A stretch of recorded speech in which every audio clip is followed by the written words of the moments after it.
हरि ओम। सच्चिदानंदरूपाय विश्वोत्पत्त्यादिहेतवे तापत्रय विनाशाय श्रीकृष्णाय वयं नमः। या श्रीः स्वयं सुकृतिनां भवनेषु लक्ष्मीः पापात्मनां कृतधियां हृदयेषु बुद्धिः श्रद्धा सतां कुलजनप्रभव शिलज्जा तां तां नतः स्म परिपालय देवी विश्वम्। ओम नमो भगवते वासुदेवाय। मैं पंडित राजेश शास्त्री श्री न्यूज़ के भाग्यश्री कार्यक्रम में आज 13 जनवरी 2025 को उपस्थित हूँ। आपके समक्ष राशिफल के साथ ज्योतिष विषय कुछ महत्वपूर्ण चर्चा और अध्यात्म चर्चा। आइए राशिफल प्रारंभ करने से पहले हम आज के पंचांग की चर्चा करते हैं। आज का पंचांग इस प्रकार से है। विक्रम संवत 2081, शक संवत 1946, मास पौष शुक्ल पक्ष, पूर्णिमा तिथि सोमवार। आज का सूर्योदय 6:57 पर और सूर्यास्त होगा 5:35 पर। आज का अभिजित मुहूर्त रहेगा मध्याह्न 11:55 से 12:32 तक। आज का राहु काल रहेगा प्रातः 8:17 से 9:37 तक और आज का दिक्सूल पूर्व दिशा में रहेगा। ये था आज का पंचांग। कल मैं चर्चा कर रहा था आपके समक्ष मंत्र के जप के समय रखने वाली सावधानियों पर। देखते रहिए कार्यक्रम, आगे हम इस पर चर्चा करेंगे। मंत्र के जप के समय कौन कौन सी सावधानी रखनी है, इस विषय पर चर्चा।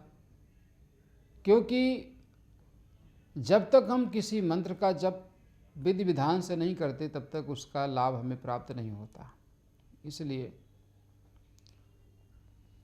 उसके संबंध में सावधानी अति आवश्यक है। आइए उस पर चर्चा करने से पहले हम चर्चा करते हैं आज के राशिफल। आज का राशिफल इस प्रकार है। मेष राशि के जातक आज के दिन सामान्य रूप से भाई बहनों से अनुकूलता प्राप्त करेंगे। आपस का वैमनस्य दूर होगा। भाग्य से किसी कार्य के संपन्न होने से मन प्रसन्न रहेगा। आर्थिक क्षेत्र में लाभ प्राप्त होगा। किसी कार्य के संपन्न होने से मन प्रसन्न होगा। पराक्रम में वृद्धि होगी। भाग्य से सामान्य लाभ प्राप्त होगा। परंतु जीवन साथी के स्वास्थ्य के प्रति सावधान रहें। उचित आहार विहार का पालन करें। प्रतिकूल परिस्थिति में सफेद वस्तु का दान करें। राम रक्षा स्तोत्र का पाठ लाभप्रद होगा। वृष राशि के जातकों का आज का दिन शुभ रहेगा। धन संबंधी लाभ प्राप्त होगा। पारिवारिक मामलों में सफलता प्राप्त होगी। आपस के संबंधों में मधुरता आएगी। कुटुंब में किसी मांगलिक कार्यक्रम के संपन्न होने से आनंद होगा। स्वास्थ्य से संबंधित चली आ रही समस्या का सामान्य रूप से समाधान होगा। आयु आरोग्य में वृद्धि होगी। पराक्रम में सामान्य वृद्धि से धन लाभ होगा। परंतु वाहन सावधानी से चलाएं। स्वास्थ्य के प्रति सचेत रहें। मिथुन राशि के जातकों का आज का दिन विशेष रूप से शुभ रहेगा। जो जातक शिक्षा ग्रहण कर रहे हैं उनके लिए अनुकूलता रहेगी। परिवार में आनंद का वातावरण रहेगा। मांगलिक कार्यक्रम में सम्मिलित होने का योग है। धार्मिक अभिरुचि बढ़ेगी और जीवन साथी से आपस के संबंधों में मधुरता आएगी। चला रहा वैमनस्य दूर होगा। व्यवसायिक अनुबंध सफल होंगे। नया अनुबंध आपका व्यवसाय की दृष्टि से अनुकूल लाभ देगा। इष्ट की आराधना करें।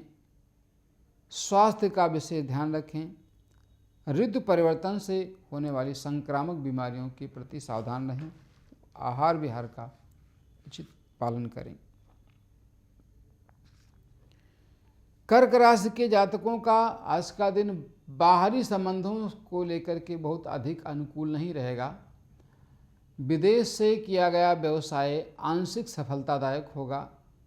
परिश्रम अधिक होगा, सफलता कम मिलेगी। व्यय की अधिकता रहेगी।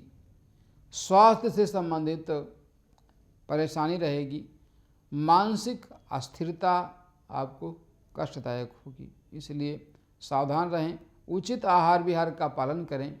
किसी कार्य विशेष के संपन्न होने पर आंशिक लाभ की प्राप्ति होगी। संतान शिक्षा के लिए प्रयत्न सफल होगा। इष्ट की आराधना के साथ सोमवार को सफ़ेद वस्तु का दान करें, लाभ होगा। सिंह राशि के जातकों का आज का दिन सामान्य रूप से अधिक अनुकूल नहीं रहेगा। खर्च की अधिकता के साथ आय बाधित होगी, परंतु शिक्षा प्रतियोगिता के क्षेत्र में जो जातक प्रयत्नशील हैं उनके लिए अनुकूलता रहेगी। धन लाभ का योग होगा। संतान से संबंधित चला रहा प्रयास सफल होगा। किसी कार्य के संपन्न होने से आपके प्रभाव में वृद्धि होगी। व्यवसायिक क्षेत्र में सफलता प्राप्त होगी। कन्या राशि के जातकों का आज का दिन विशेष रूप से शासन सत्ता से काम लेने के लिए अनुकूल रहेगा।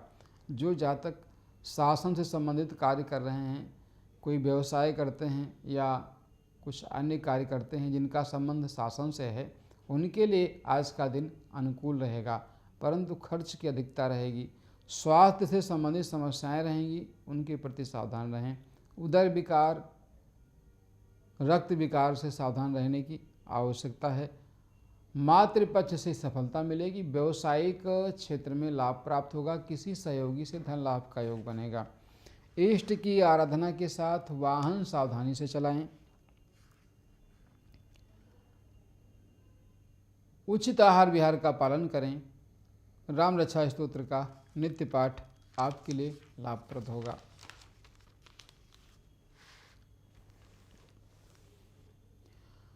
तुला राशि के जातकों का आज का दिन शुभ रहेगा। विशेषकर भाग्य पक्ष से लाभ होगा। भाग्य से किसी वस्तु के प्राप्त होने से आपके प्रभाव में वृद्धि होगी। धर्म कर्म में मन लगेगा। पराक्रम में वृद्धि होगी। भाई बहनों का सहयोग प्राप्त होगा। बाहरी संबंधों से अनुकूलता रहेगी, परंतु खर्च की अधिकता से बचें। आय का मार्ग बाधित हो सकता है, इस पर ध्यान रखें। आंशिक धन लाभ से मानसिक परेशानी बढ़ेगी। इष्ट की आराधना के साथ हनुमान जी की पूजा लाभप्रद रहेगी। वृश्चिक राशि के जातकों का आज का दिन विशेष रूप से शुभ नहीं रहेगा। भाग्य साथ नहीं देगा। पिता पक्ष से वैमनस्य होगा।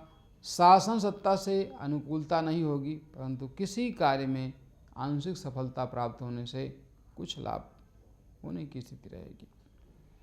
आर्थिक क्षेत्र में किया गया प्रयास सामान्य रूप से फलदायी होगा, परंतु जीवन साथी के स्वास्थ्य के प्रति सचेत रहें। उचित आहार विहार का पालन करने के साथ विष्णु सहस्त्र नाम का नित्य पाठ आपके लिए लाभप्रद होगा। धनु राशि के जातकों का आज का दिन सामान्य रूप से अधिक लाभप्रद नहीं रहेगा। स्वास्थ्य से संबंधित समस्या रहेगी। बाहरी संबंधों से हानि होगी। शत्रुओं से परेशानी हो सकती है। संतान पक्ष, मैत्री संबंध, प्रेम प्रसंगों में किया गया प्रयास आंशिक सफलतादायक होगा। पिता से वैमनस्य होने की स्थिति बनेगी। भाग्य से अधिक अनुकूलता प्राप्त नहीं होगी। इष्ट की आराधना के साथ बुधवार के दिन गणेश अथर्व शीर्ष का पाठ आपके लिए लाभप्रद होगा। मकर राशि के जातकों का आज का दिन शिक्षा प्रतियोगिता के क्षेत्र के लिए अनुकूलता भरा होगा। शैक्षिक क्षेत्र में किए गए कार्य सफल होंगे। किसी कार्य के संपन्न होने से मन प्रसन्न रहेगा। आर्थिक अनुकूलता रहेगी। धन लाभ का योग बनेगा। शत्रु पक्ष पर प्रभाव रहेगा। प्रेम प्रसंगों में सफलता प्राप्त होगी। संतान से धन लाभ का योग बनेगा। इष्ट की आराधना के साथ रविवार के दिन आदित्य हृदय स्तोत्र का पाठ करके नित्य पाठ करें। सूर्य को जल दें। उचित आहार विहार का पालन करें, लाभप्रद होगा। मीन राशि के जातकों को आज के दिन विशेष रूप से भूमि, भवन, वाहन, सामाजिक मान प्रतिष्ठा की प्राप्ति होगी। धन संबंधी किया गया प्रयत्न सफल होगा।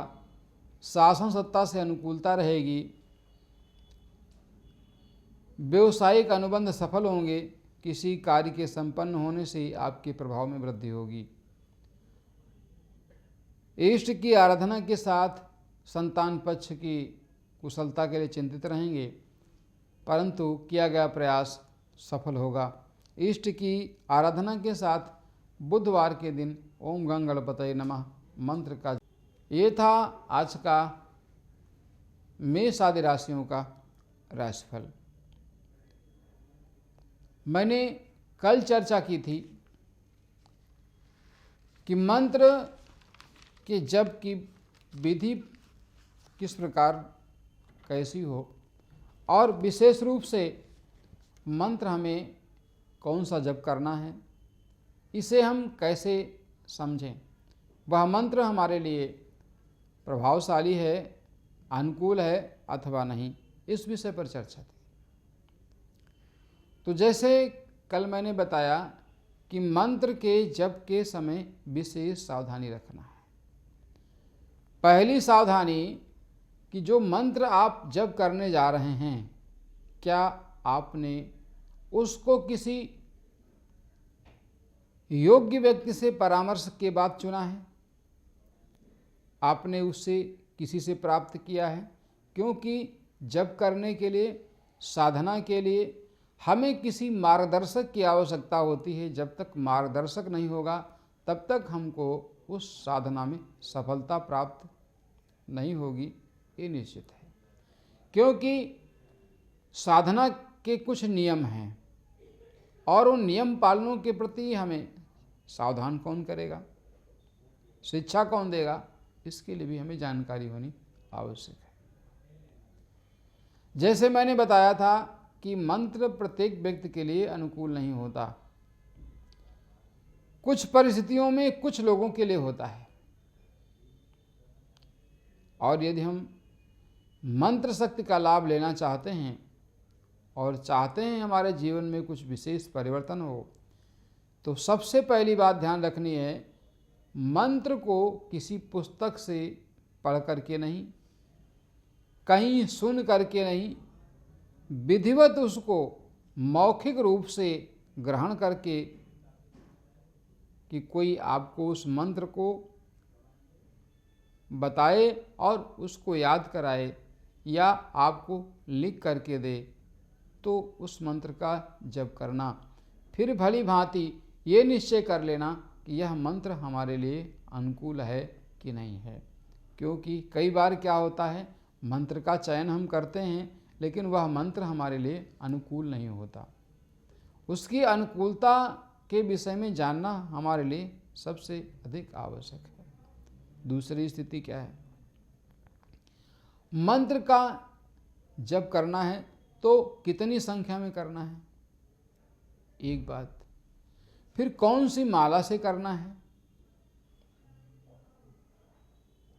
किस आसन का प्रयोग करना है, माला किस चीज की होनी चाहिए, जप के समय हमारी दिशा कौन सी होगी। ये बहुत सारी महत्वपूर्ण बातें हैं जो हमारी साधना को सफल बनाती हैं।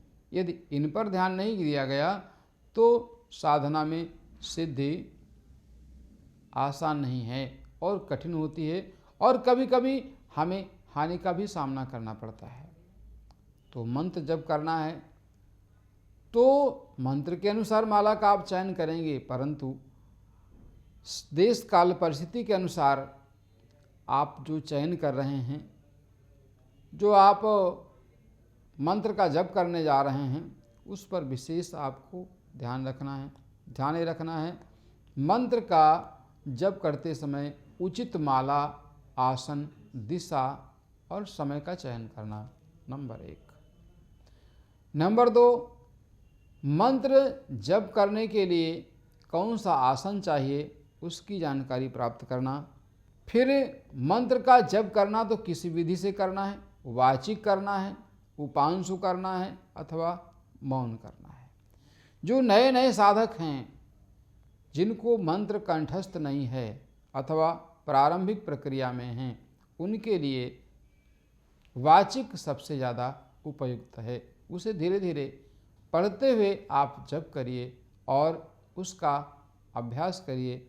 अभ्यास होते होते जब वो भली भांति उसका अभ्यास हो जाए तो फिर उस मंत्र का जप आप उपांशु करना शुरू कर दीजिए। उपांशु का तात्पर्य है कि हमारे होंठ चलेंगे, मंत्र का उच्चारण हम ही सुनेंगे, कोई दूसरा नहीं सुनेगा। ये क्रिया सिद्ध होने के पश्चात अंतिम आता है मौन जप।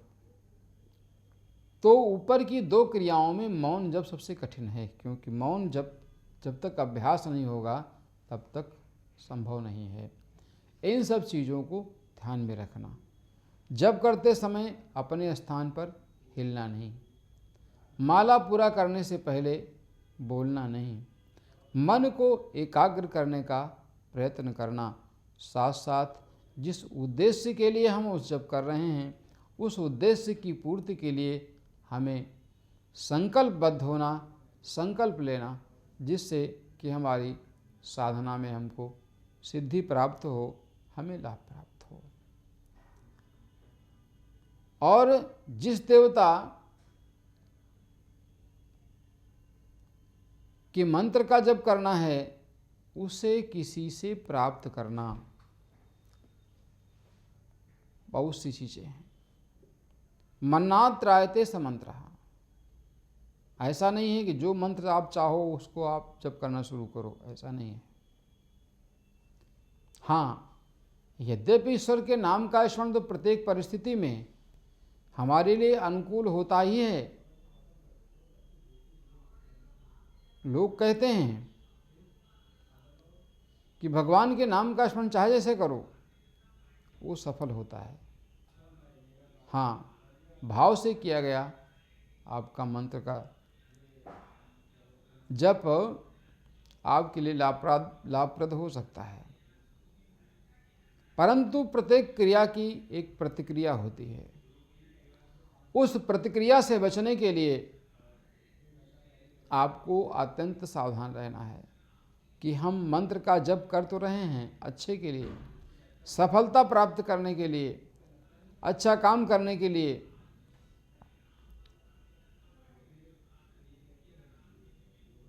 परंतु कहीं ऐसा न हो कि वह प्रभाव हमारे ऊपर उल्टा हो जाए। इसलिए ये सारी सावधानियां रखना, और सावधानी रखना मंत्र का जप करते समय पूर्णतः शाकाहारी रहना और सावधानी बरतना, उचित आहार विहार का पालन करना। बिना उचित आहार विहार के आपको लाभ प्राप्त नहीं होगा, नहीं तो मन एकाग्र ही नहीं होगा। जब मन एकाग्र नहीं होगा तो उच्चारण ठीक नहीं होगा, उच्चारण ठीक नहीं होगा तो उसकी ध्वनि तरंगें ठीक नहीं होंगी और उससे होने वाला लाभ हमें प्राप्त नहीं होगा। इसलिए विशेष सावधानी रखें मंत्र के जप के समय। मैं पंडित राजेश शास्त्री आज आपके समक्ष उपस्थित था राशिफल के साथ और मंत्र विज्ञान पर चर्चा करने के लिए। और अब आने वाले समय में हम आपको बताएंगे कि किस समस्या के लिए कौन से मंत्र का जप करना है, कितनी मात्रा में करना है और कैसे करना, ये संपूर्ण जानकारी मैं लेकर के आ रहा हूँ आपके समक्ष। आप देखते रहिए श्री न्यूज़ का भाग्यश्री कार्यक्रम। जय श्री राधे, जय श्री राम।